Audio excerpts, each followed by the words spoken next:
आणले का त्याच्या आधी माननीय पडळकरांचा पॉइंट ऑफ इन्फॉर्मेशन आहे तो मान आज मला तुम्ही बोलण्याची संधी दिली। नाही पण हे आणले काय ना 2007 नंबर आपल्या माध्यमातून नाही पण ह्यांचा 7 नंबर चालू आहे आणले काय त्यामुळे त्यांचं सुरू करायला लागेल आणि त्याच्यानंतर एकत्रित करताना आपल्याला देता येईल संधी। धन्यवाद अध्यक्ष महोदय।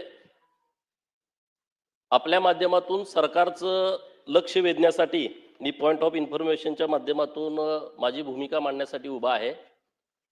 राज्यामध्ये गेल्या 4 दशकापासून धनगर समाजाच्या आरक्षणाच्या संदर्भात सातत्याने आंदोलन होत आहेत। धनगर समाज रस्त्यावरती उतरतोय, उपोषण, रास्ता रोको, मोर्चा अशा वेगवेगळ्या पद्धतीनं आंदोलन सुरू आहेत। आजही अनेक लोक रस्त्यावरती उतरलेले आहेत। अध्यक्ष महोदय, धनगर समाजाच्या एसटी आरक्षणाच्या अंमलबजावणीच्या संदर्भामध्ये वेगवेगळ्या टप्प्यामध्ये वेगवेगळ्या नेतृत्वाच्या माध्यमातून प्रयत्न झाला गेला, परंतु आजपर्यंत त्या मागणीला यश आलं नाही। 2018 पासून या चळवळीमध्ये मी स्वतः लक्ष घालून काम करतोय, परंतु आम्हाला यश आलं नाही। जेव्हा 2018ला आम्ही हे आंदोलन हातामध्ये घेतलं तेव्हा सरकारबरोबर जी चर्चा झाली त्यामध्ये हायकोर्टामध्ये जी याचिका दाखल झाली होती त्यामध्ये सरकारनं आमची बाजू घ्यावी असा विषय पुढे आला। मी सरकारचं धन्यवाद देईन की 3 वेळा सरकारनं धनगर समाजाच्या बाजूने ॲफिडेव्हिट हे हायकोर्टामध्ये दाखल केली, परंतु आमची जी मागणी हायकोर्टामध्ये होती की धनगड नावाची जी जमात राज्यामध्ये आहे ती 0 आहे आणि त्यामुळे 0 जमात असेल तर त्या जागी धनगड समजून तुम्ही आम्हाला एसटीचा दाखला द्यावा। परंतु दुर्दैवानं संभाजीनगर जिल्ह्यातील फुलंब्री तालुक्यातील बाबरा नावाचं जे गाव आहे त्या गावामध्ये धनगर समाजाच्याच लोकांनी जातीचे दाखले खोट्या पद्धतीनं खाडाखोड करून धनगडांचे काढले होते आणि फेब्रुवारी 2024ला हायकोर्टामध्ये जी याचिका अंतिम सुनावणीसाठी आली तेव्हा 5 दाखले तेव्हा धनगडांचे जिवंत होते आणि सरकारने आम्हाला तेव्हाही मदत केली, परंतु ते दाखले रद्द झाले नाहीत।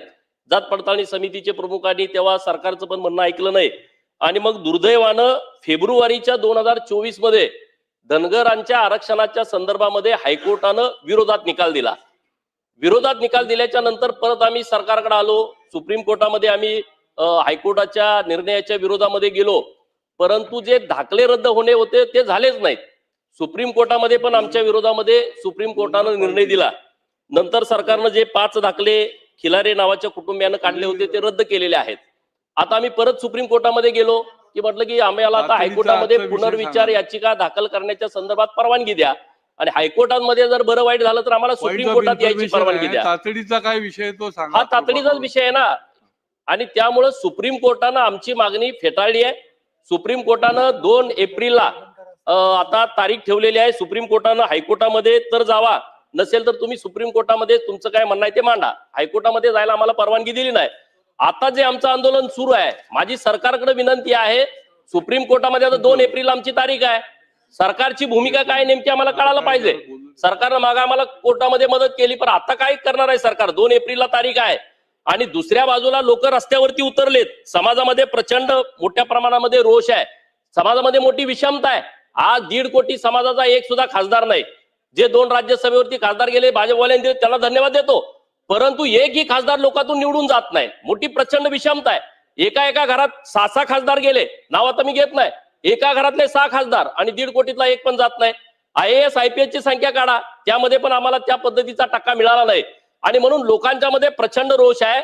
सरकारला माझी विनंती आहे की आपण आता कशा पद्धतीनं महाराष्ट्रातल्या धनगर समाजाच्या एसटी आरक्षणाच्या अंमलबजावणीच्या संदर्भातला निर्णय घेणार आहात। एक तर सुप्रीम कोर्टामध्ये 2 तारखेला आम्हाला निकाल आमच्या बाजूने तुम्ही बाजू मांडा, नसेल तर मग सरकारनं दुसरी भूमिका काय आहे सरकारची? जर समजा सुप्रीम कोर्टामध्ये आमच्या बाजूने निकाल लागला तर ठीक, नाही लागला तर काय करणार? याच्याबद्दल सरकारनं काहीतरी खुली चर्चा या सभागृहात करावी किंवा एखादी बैठक लावावी आणि धनगर समाजाच्या आरक्षणाच्या संदर्भामध्ये सरकारनं योग्य पावलं उचलावीत ही माझी मागणी आपल्या माध्यमातून सरकारकडे आहे।